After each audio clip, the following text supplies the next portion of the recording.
नमस्कार दोस्तों, स्वागत है आपका stock market wealth multibagger channel में। आज हम बात करने जा रहे हैं दो दमदार फार्मा कंपनियां जिन पर आपको ये आईपीओ अप्लाई करना चाहिए या नहीं।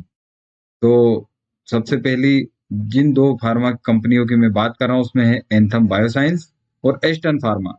इनके आईपीओ की जानकारी के बारे में, अगर आप आईपीओ में निवेश करने की सोच रहे हैं तो यह वीडियो आपके लिए बेहद जरूरी है साथियों, क्योंकि इसमें से एक तो कल लास्ट डेट है उसकी। अब हम इस वीडियो में किन किन चीजों पे चर्चा करने वाले हैं। हम सबसे पहले कंपनी के ओवरव्यू को देखेंगे, क्या है IPO structure, timeline, financial highlight, GMP और उसका वैल्यूएशन, और रिस्क रिवार्ड एनालिसिस करेंगे, और क्या निवेश करना उचित है या नहीं, इस पे हम चर्चा करेंगे साथियों। तो पहली बात हम करते हैं एंथम बायोसाइंस के बारे में। एंथम बायोसाइंस की यदि मैं बात करूं तो यह ग्लोबल फार्मा कंपनियों के लिए रिसर्च, डेवलपमेंट और प्रोडक्शन का काम करती है। कंपनी के क्लाइंट्स में कई इंटरनेशनल ब्रांड शामिल है। एफआई 24 में कंपनी ने लगभग 880 करोड़ का रेवेन्यू और 240 करोड़ का मुनाफा कमाया था साथियों। और इनके जैसे कि आप ग्लोबल क्लाइंट में देख सकते हैं, टॉप 10 फार्मा मेजर्स, 1200 प्लस वैज्ञानिक एवं इंजीनियर इन्हीं के साथ काम करते हैं। और आईपीओ के जरिए करीब 1500 करोड़ जुटाने वाली है, जिसमें ताजा इक्विटी और प्रोमोटर की हिस्सेदारी की बिक्री शामिल होगी। फंड्स का इस्तेमाल रिसर्च, प्लांट अपग्रेड और कर्ज चुकाने में किया जाएगा साथियों। तो ये आप हम उसके यदि फाइनेंशियल को देखें तो आप ये देखिए, यहाँ पर अलग अलग कलर में लाइन चार्ट के माध्यम से मैंने बताया है कि रेवेन्यू, एक्सपेंशन, प्रॉफिट, टैक्स और असेट्स। तो आप देखें तो ये लगभग सभी इनके साल दर साल बहुत अच्छा प्रदर्शन रहा है। और सीएजीआर इनका 23% के रेवेन्यू की ग्रोथ से और पेट मार्जिन 27% की ग्रोथ से बढ़ा है साथियों। आईपीओ की ओपन डेट है 14 जुलाई। आईपीओ क्लोज होगा 16 जुलाई को। इश्यू साइज जो है वो 3,395 करोड़ का है। पूरा ऑफर फॉर सेल है। प्राइस बैंड जो है वो 540 से 570 रुपए प्रति शेयर है। फेस वैल्यू 2 प्रति शेयर है। लॉट का साइज 26 शेयर रहेगा, जिसमें मिनिमम आपको 14,820 रुपए का निवेश करना है।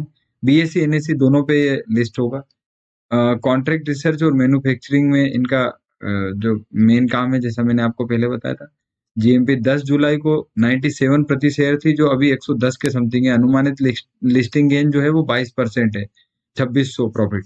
और यदि हम बात करें तो जीएमपी कोई फाइनलाइज नहीं होता है, ये उस दिन के मार्केट सेंटीमेंट के ऊपर डिपेंड करता है कि कैसे रहेगा। अगला जो शेयर है उस पर हम बात करेंगे एस्टन फार्मा। ये एपीआई फार्मूलेशन निर्माता कंपनी है।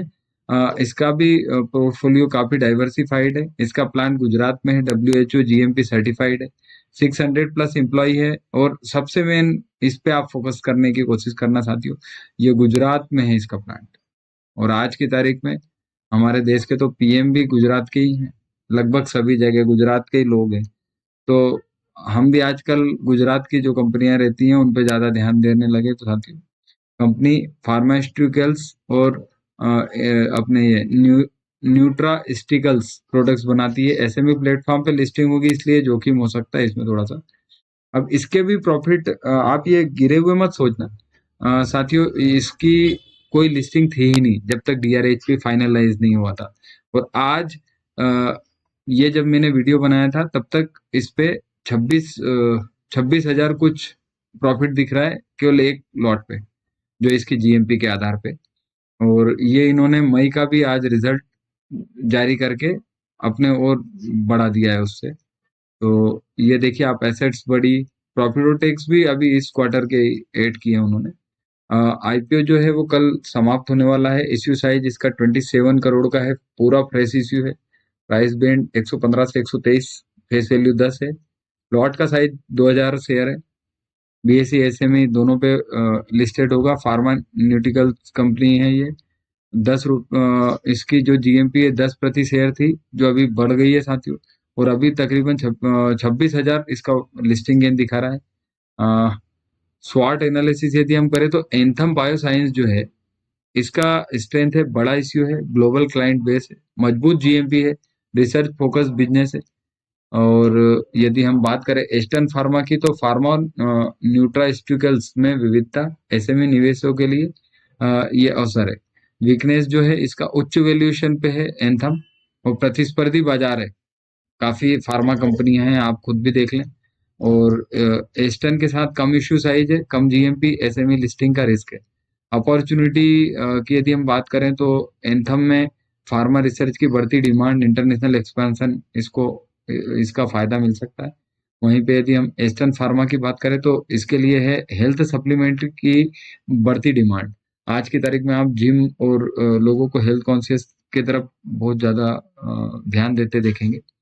अब यहाँ पर एंथम बायोसाइंस की यदि हम बात करें तो इसमें थ्रेट है, रेगुलेटरी रिस्क है, मार्केट बहुत वोलेटाइल है, ये आप भी जानते हैं। और यदि मैं एस्टन की बात करूं तो ये सीमित स्केल पे है, मार्केट का रिस्क तो है ही।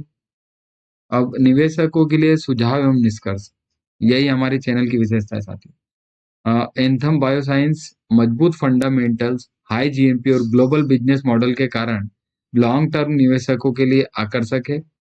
और एस्टर्न फार्मा की यदि हम बात करें तो एसएमई प्लेटफॉर्म पर लिस्टिंग के कारण रिस्क अधिक, लेकिन ग्रोथ की संभावना भी है। छोटे निवेशकों के लिए सावधानी जरूरी है।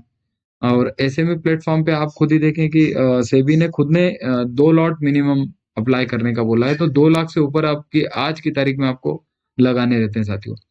और यदि हम बात करें एंथम बायोसाइंस का जो आईपीओ साइज है, जीएमपी और बिजनेस मॉडल, उसके हिसाब से ज्यादा चर्चा में है ये। और एस्टन जो है वो एसएमई निवेशकों के लिए अवसर है, लेकिन रिस्क फैक्टर को हम नजरअंदाज नहीं कर सकते साथियों। निवेश से पहले कंपनी के फंडामेंटल, डीआरएचपी और मार्केट कंडीशन का ध्यान रखना बहुत जरूरी है साथियों।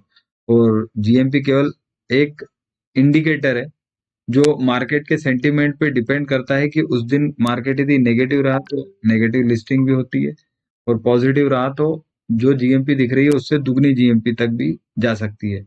अब आपको निवेश करना है या नहीं, तो डिस्क्लेमर है, मैं कोई सेबी रजिस्टर्ड एडवाइजर नहीं हूँ। तो आप जो भी खरीदी या बेची करें, ये अपने निवेश सलाहकार से चर्चा करके करेंगे साथियों। तो अ, ये था आज का वीडियो साथियों, और कैसा लगा कमेंट करके बताएं।